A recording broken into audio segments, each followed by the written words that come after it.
Hello everyone and welcome to the Career Digital TV. Today we are glad to host an IT specialist. He's called Anthony. He'll be giving us more about himself. Yeah. So Anthony, karibu sana. Utatueleza kidogo about yourself na mahali uko sahi. Okay. Yeah, so my name is Anthony Ndongo Maina, and I am an IT professional. So I've been working in the IT field for the last like 8 years. Okay, karibu Ndongo.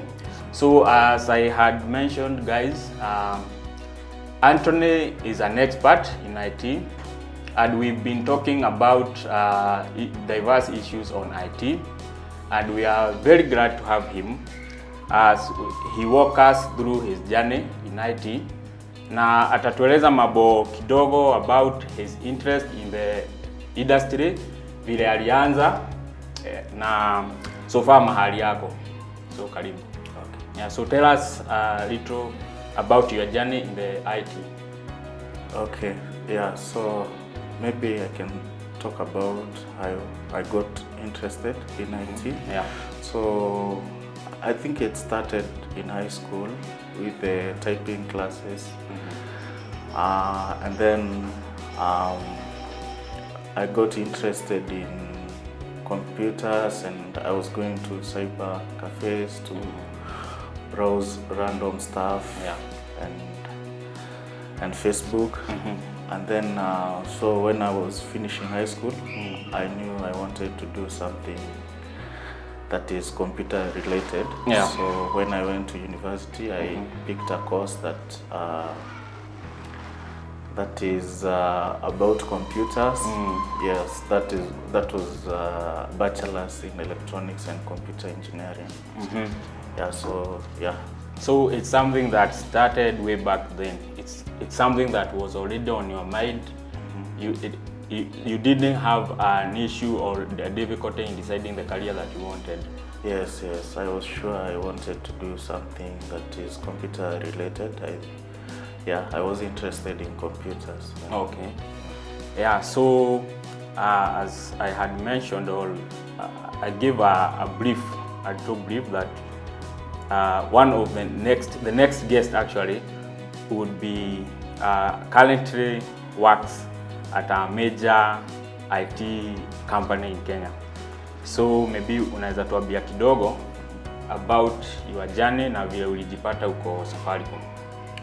Okay, so after I finished campus, I was doing online courses, like doing some projects just to upskill.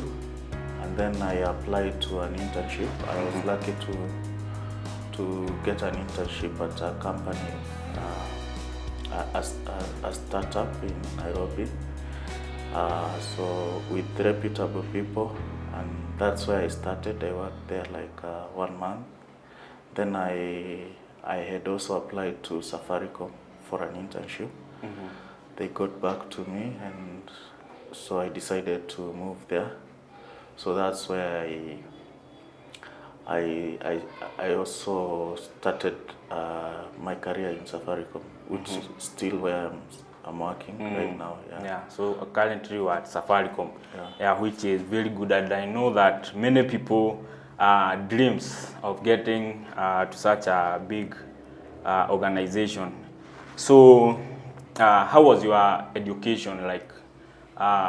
Especially in the university, which specific course did you take?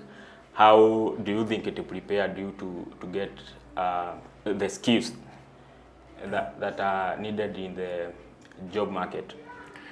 Yeah, so as I said, I was doing bachelor's in electronics and computer engineering at JKUAT. And with that course, it prepared me, like it gave me the foundations, the fundamentals of computer science. I was introduced to programming, algorithms, databases, which was important. And also I think that was it was a very, very useful course for Okay. me. Yeah. Yeah, so the course the fundamentals. Mm. So course yenyewe ilikuwa ilikupea basics mzuri sana. Yes. Okay, and apart from that, the college education, did you need to upskill to get to where you are? Yes, yes. I feel like after the degree, I wasn't ready for the real world, the real jobs. That's why I was saying after campus, I was trying to learn by myself, self-learning online, and building projects, learning to build applications. Yeah, so I think that helped with bridging the gap, and also the exposure I got from the initial 2 internship I did, which helped me get into the IT world, because I was coming, let's say, from an engineering background. Yeah, so that was my first exposure to IT. Okay. Yeah, so you before now getting formally becoming employed, you went to some internships. Was it easy to get those opportunities? It wasn't easy, but I think what helped is because, as I said, I had started learning by myself online. I was doing projects, I had a portfolio. I built a portfolio that I shared with the potentials. Yeah. Okay. Yeah, so to a great extent or to a large extent, lazima ilikubidi wewe mwenyewe ujitume in one way or another. Yeah, you didn't just rely on the degree, the certificate that you got to get even those internships. Yes, yes. I think that, actually, I think once I was in my portfolio, is what caught the attention of because that is what we were discussing mostly in the interviews. Okay. So that's good, because some students, even if they have a good course, sometimes they just think that will allow them to get into good jobs. So unaweza wa advise those in your career line, like the courses you did, you can advise them to do more also for themselves, other than relying on whatever they learned in the university. Yes, yes. I would advise anyone who wants to get into IT or software engineering to try and do things like maybe you have something you can build, like building projects, especially in software engineering. I think that way you learn a lot when you try to create something. Okay. Yeah. How competitive is the job market? Probably, in your own opinion. My own opinion, I think right now it's a bit competitive. Maybe a bit back, it wasn't so competitive. But right now there are a lot of new people coming out of universities who are coming out of other coding schools, who are learning by themselves.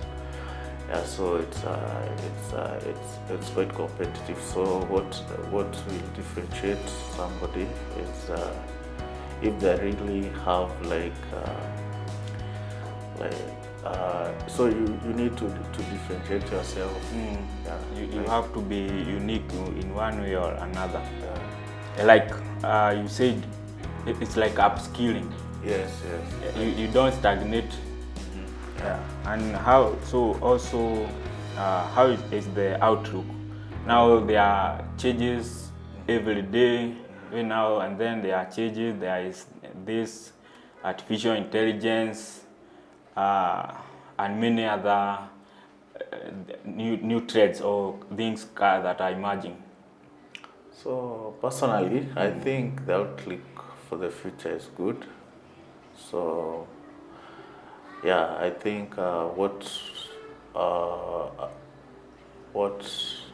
we need to do in this, we just need to like adapt, learn the new tools that are coming up, and also have good learn like the computer science fundamentals very well, because those ones don't change.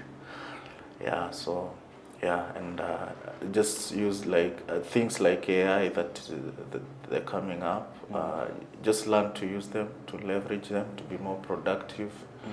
And also, if you are getting into that space, it's also a good opportunity. Anything you would advise a potential or someone who wants to join that career in future? So the advice I have for students, yeah, or even their parents. Yeah, it's to focus on the fundamentals, and then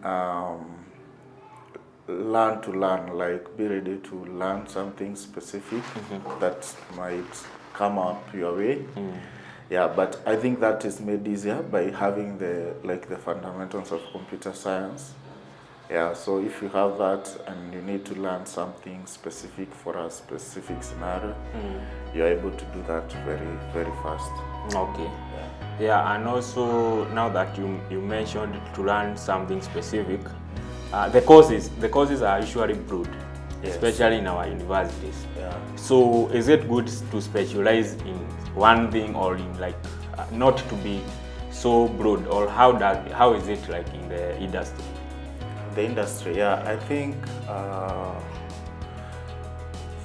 for me personally, I can speak about myself. I know a bit of many things, and then there is one specialization. So I am a backend engineer.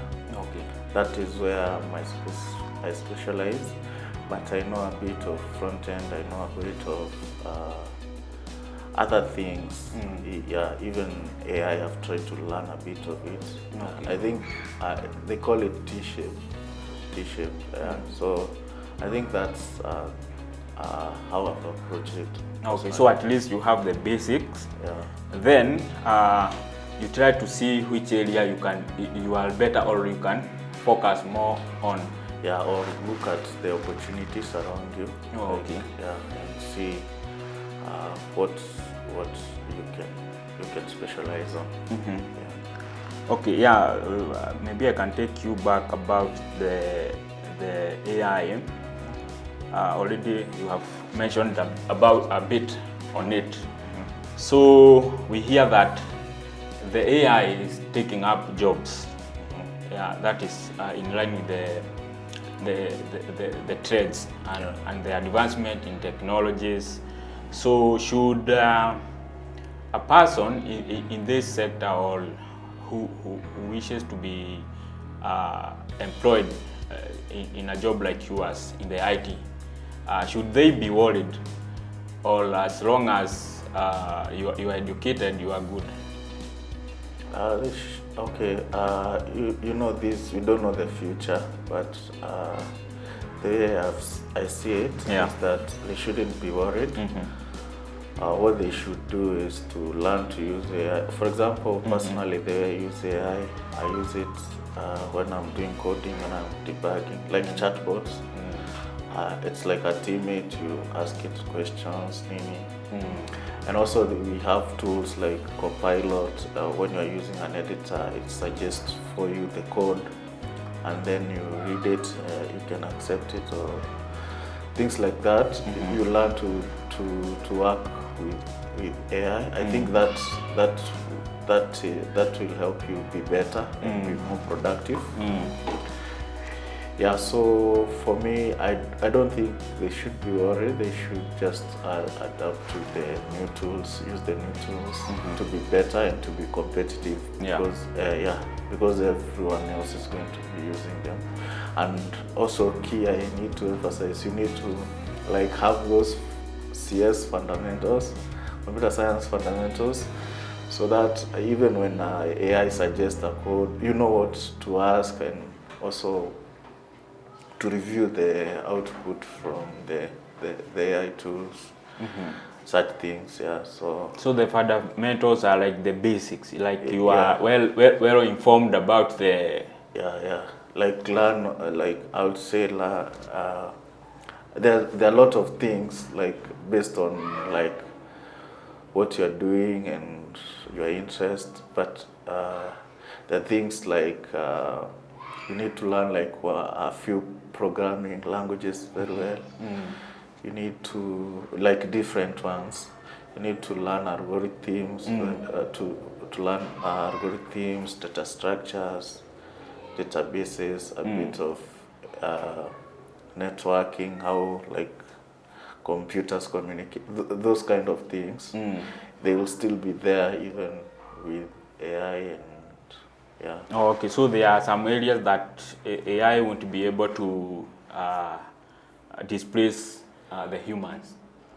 Probably. So my so I think especially AI is normally the human usually have the most context. So you're guiding the AI. The AI won't have your context. Maybe the environment where you are working in, won't interact with the people who are making the requirements and stuff. So I think we'll always. Let me not say always. I don't know about the future, but personally, the way I look at, I'm seeing it. We can't like replace humans completely. Okay. Yeah. So that is brings some optimism. That there is still hope. So I've been going through some of the issues on unemployment, and there is this feeling or notion that the graduates that are leaving the universities are not well qualified for the job market. Also, there are some mismatches on the required skills and the skills that they have and what is required in the job market. So, since you've been with a big organization for a while, and I'm sure there are some interns or some new employees who have joined maybe your department. Have you noticed some of those issues? Maybe some graduates or some new employees are having difficulties on competency, on what is required. Yeah. So, but I wouldn't say that difficulties is something that is expected because you learn a lot on the job. When you join a job, you learn a lot of things. So the most important thing I think is I'll just draw back to you know the fundamentals. And they are willing to learn, and to try things. Yes, and the effort you make, like to creating your portfolio. Because I was again to come back to that point of creating a portfolio, because many people think it's quite hard to get even for your CV to be looked into by an employer. So regarding that uniqueness, that's why I'm going back to that on building the portfolio. Like, how did you do it, or how did you start such a thing? So first thing I was doing some online course. And then at the end of the course, there were some projects. That's where I started. And then I also had some ideas. So I tried to implement those ideas. Yeah. So I think especially when you don't have any experience, those projects, those things you do on the side, the personal projects are very important, and they will help you stand out. Okay. Yeah. So when you are applying, so now you will, in addition to the CV and the application letters and such, your documents, so you will also indicate, I've also done so and so project. Yeah, so like your CV as a technologist or as a software engineer, you have to put like links to your work. No, okay. So there's like we have a website where we host projects. It's called GitHub. You can put a link there. So your projects that you have there, you should also document them well, because you could be having something very interesting, and the person looking at them, they fail to see it. Yeah, but like you haven't documented well for the person to appreciate. Okay. Like what you can do. Yeah. And at the same time, you have to apply in bulk. Or yeah. Did you have to apply before you got into a good job? Like, did you apply in bulk, or you are lucky that you applied just here and there and you got somewhere an invitation? So for me, I applied. I didn't apply just one place, but I applied to a few of them. But the way I was looking at them, I was looking at the qualifications they post. Yeah. Maybe if I have met like 70% of them, then you apply. I apply. Yeah. So I applied. I didn't just apply one, many. Yeah. Okay. Quite a few. Yeah. Well, so hiyo ni mzuri sana. So they are very insightful, because we are trying to help that guy. Someone could be qualified and they are not even getting to somewhere because they don't know some of the ideas that you give about building something by the side of your own that you can that can help you or that you can show to your potential employer, for them to see that you really have the skills and the competence. Yeah. So also that someone can also check the job market around the kind of jobs that are being posted and the kind of skills that employers are looking for, so that you know what is in demand and what you can put your effort into, and you'll be able to increase your chances of landing a position. Yes. Wow, so that is very interesting. So for that person who is looking to maybe forward to joining a company like Safaricom or other big companies in Kenya, KCB, and other banks, Equity, and many others that are a bit good employers, how is it like to work there?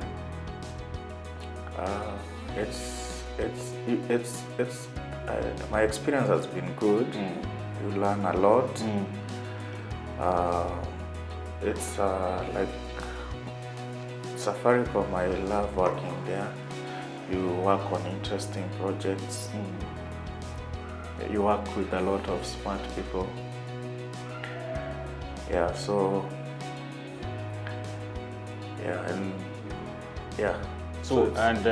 yeah, thank you. So like there's a resurgence of a generation. You know, it's always good to check on the trends. The generation which is being called Gen Z, they are very difficult to sometimes to work with because maybe they are not checking on time and all that. So how would it be for such a generation, and maybe in your own opinion, how is the organization trying to cope with that?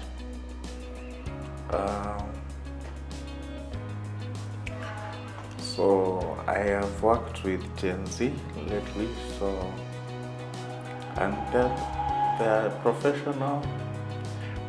Yeah, so, and also I've seen the organization also trying some initiatives that engage them with some things that they can relate to.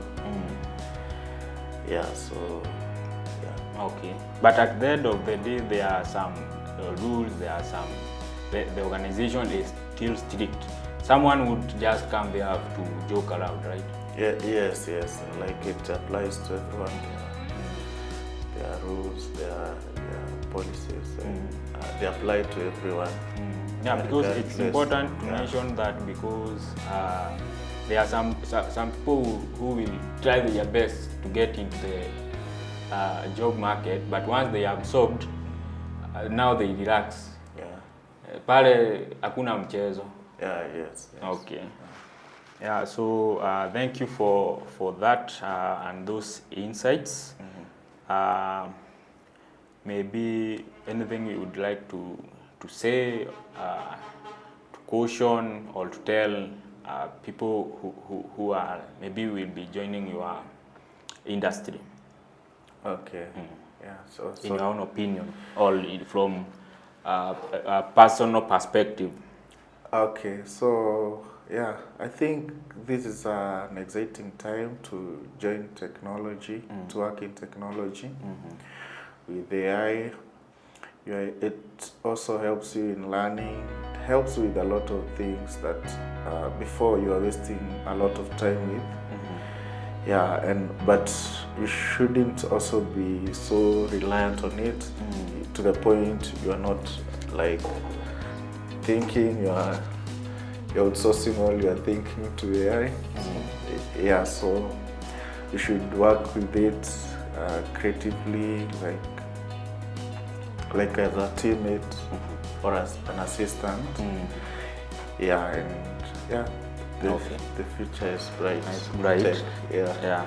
Now that you are, I can say you are already in a good job. That means you are doing well. Does it end there, or you have some future plans? Maybe you would like to advance your education or something of that sort, to still be more efficient in the job market, and also to improve on your life. Yes. I of course I want to grow. Yeah, so I'm hoping for growth, having more responsibilities, and more impact, and trying out things also on the side, like my own things, also with friends. Yeah, I'm hoping one of those things can succeed. Yeah. Okay.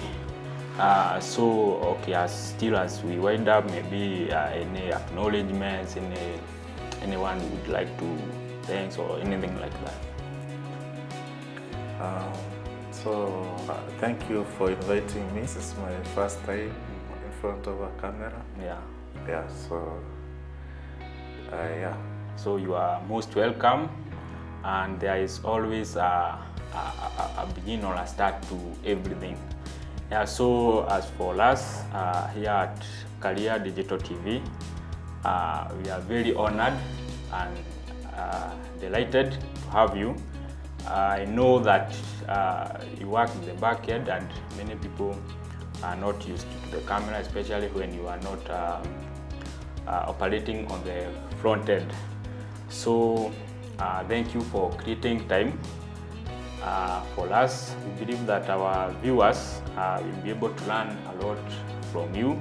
They'll get some insights, and I believe that this is just the beginning of having you here for this episode of Technology and the Tech Savvy.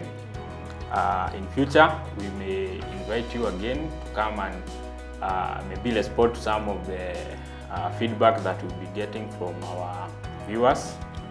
And it has been an honor, and it's a fantastic Kibe from Career Digital TV, and soon we'll be bringing more and more guys to share their career journey with us, the educational journey and career paths. So stay tuned, keep following us, share your feedback, comment, and subscribe to our channel. Thank you, and stay tuned.